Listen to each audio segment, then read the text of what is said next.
Assalamu alaikum wa rahmatullahi wa barakatuh. And welcome to Incognito Islamic Productions. Some missionary haters of Islam, they lie that the Prophet Muhammad sallallahu alaihi wasallam actually beat his wife Aisha. And let us analyze the narration that they use and see what it truly implies and says, along with other narrations that will make this matter clear that in fact the Prophet Muhammad sallallahu alaihi wasallam never done such a thing. The narration they use comes from Sahih Muslim, and it goes as follows. Muhammad ibn Qais, he said, "Should I not narrate to you the hadith of the Prophet sallallahu alaihi wasallam on my authority and authority of my mother?" We thought he meant the mother who had given him birth. He, Muhammad ibn Qais, then reported that it was Aisha who had narrated this. "Shall I not narrate to you about myself and about the Messenger of Allah sallallahu alaihi wasallam?" We said, "Yes." She said, "When it was my turn for Allah's Messenger sallallahu alaihi wasallam to spend the night with me, he turned his side, put on his mantle, and took off his shoes and placed them near his feet, and spread the corner of his shawl on his bed, and then lay down till he thought that I had gone to sleep.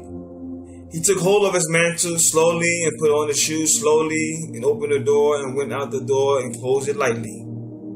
I covered my head, put on my veil and tightened my waist wrapper, and then went out following his steps till he reached Baqiyah. He stood there and he stood for a long time. He then lifted his hands 3 times and then returned, and I also returned. He hastened his steps, and I also hastened my steps. He ran, and I too ran. He came to the house, and I also came to the house. I, however, preceded him, and I entered the house. And as I lay down in the bed, he, sallallahu alaihi wasallam, entered the house, and he said, "Why is it, O Aisha, that you are out of breath?" I said, "There is nothing." He said, "Tell me, or the subtle and the aware, Allah subhanahu wa ta'ala would inform me." I said, "Messenger of Allah, may my mother and father be ransomed for you." And then I told him the whole story. He said, "Was it the darkness of your shadow that I saw in front of me?" I said, "Yes." He struck me on the chest, which caused me pain, and then said, "Did you think that Allah and His Apostle would deal unjustly with you?"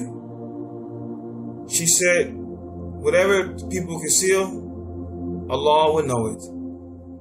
He said, "Jibreel alayhi salam came to me when you saw me, and he called me, and he concealed it from me. I responded to his call, but I too concealed it from you, for he did not come to you, as you were not fully dressed. I thought that you had gone to sleep, and I did not like to awaken you, fearing that you may be frightened." He, Jibreel alayhi salam, said, "Your Lord has commanded you to go to the inhabitants of Baqiyah and beg pardon for them." I said, "Messenger of Allah, how shall I pray for them? How shall I beg forgiveness for them?" He said, "Peace be upon the inhabitants of the city from among the believers and the Muslims, and may Allah have mercy on those who have gone ahead of us and those who come later, and we shall, God willing, join you." The wording used in this hadith. Consider the second highlight in this narration. This is the wording they seek evidence with. Now the Arabic word for this is he struck, lahada, meaning he struck me on the chest, which caused me pain.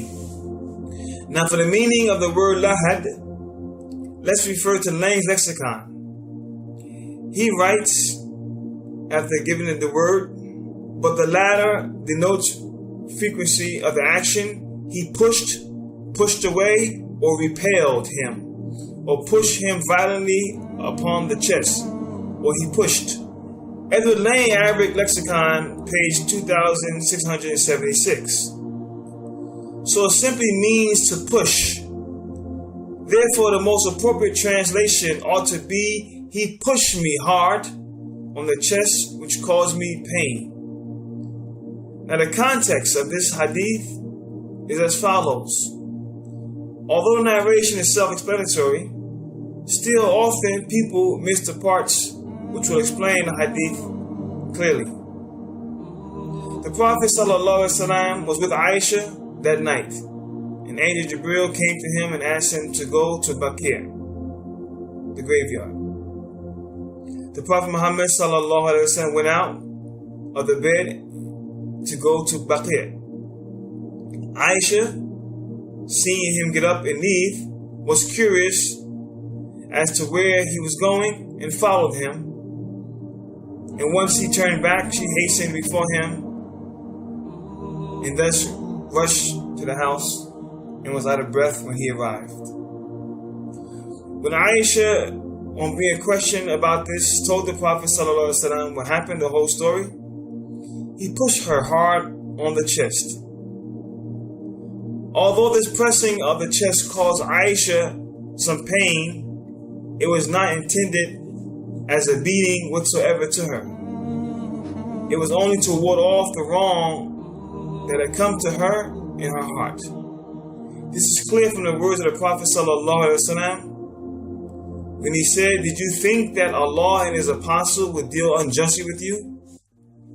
Meaning Allah would ask His messengers to spend the night of Aisha with some other wife, maybe. This was occurred in her mind. Now, this action occurred several times with the Prophet Muhammad ﷺ, and let's see from other narrations. The Prophet used to do this to ward off wrong thoughts that occurred amongst the Sahaba. There are more reports showing that the Prophet ﷺ used to do the same pushing and striking on the chest to ward off wrong thoughts. Narrated by Ubay, he said, "There occurred in my mind a sort of denial which did not occur even during the days of ignorance. When the Messenger of Allah ﷺ saw how I was affected by a wrong idea, he struck my chest. I broke into a sweat and felt as if I were looking at Allah in fear." Hadith in Sahih Muslim, hadith number 1356. Clearly the Prophet Muhammad ﷺ did it to ward off the evil thoughts that occurred in the mind of Ubay. Another narration goes that the Messenger of Allah ﷺ hit the chest of Umar ibn Khattab with his hand 3 times when he embraced Islam, and he said, "O Allah, remove the malice from his heart and replace it with Iman." And this hadith is found in the Mustadrak of Hakim, hadith number 4492. And this hadith is Sahih. Now obviously, his reversion to Islam was a great event, and it is inconceivable that the Prophet Muhammad ﷺ would beat Umar at that time. Even though the narration used the word daraba, which means to beat, to strike, no reasonable person would understand that the Prophet Muhammad ﷺ would beat Umar upon his conversion to Islam. And clearly the context proves that the Prophet did it for the same reason as done in examples above and in the hadith in question.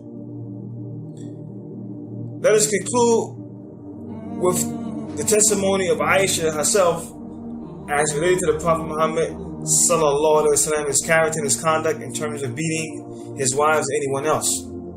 If someone is still obstinate on his erroneous and dishonest assertion or is still confused, let us read in closing what Aisha herself narrated about the Prophet Muhammad ﷺ. In the same compendium of Hadith Sahih Muslim, there is a narration. Aisha, she reported that Allah's Messenger ﷺ never beat anyone with his hand, neither a woman nor a servant, but only in a case when he had been fighting in the cause of Allah subhanahu wa ta'ala. Hadith Sahih Muslim, hadith number 4296. One can see from Aisha, may Allah be pleased with her, that the Prophet Muhammad ﷺ never beat any woman or servant. After such a clear testimony from her, it is anything but intellectual dishonesty to assert the contrary. Indeed, Allah subhanahu wa ta'ala knows best.